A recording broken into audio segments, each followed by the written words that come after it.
Hello viewers, today, we will show you how the TIN lookup function works in SQL accounting software. This is a very powerful feature that enables SQL users to quickly look up missing new BRN or TIN information for customers and is exclusively available to those with an active SQL account license. First, go to Maintain Customer, right-click on the menu bar, and select TIN Lookup. In the TIN Lookup window, you'll be able to view all your customers' details, including old BRN, new BRN, TIN, and more. Click on the search button to do a quick lookup of the missing fields, and you will see the system automatically update the fields accordingly. Finally, click Save to apply the updates. And the result will be updated in the customer profile.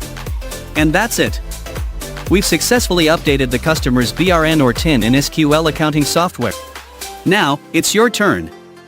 Try these steps and see how quickly you can get the hang of it. Thank you for watching. Subscribe to our YouTube for the latest videos, follow us on Facebook to stay updated, visit our website for important guides. It's so easy.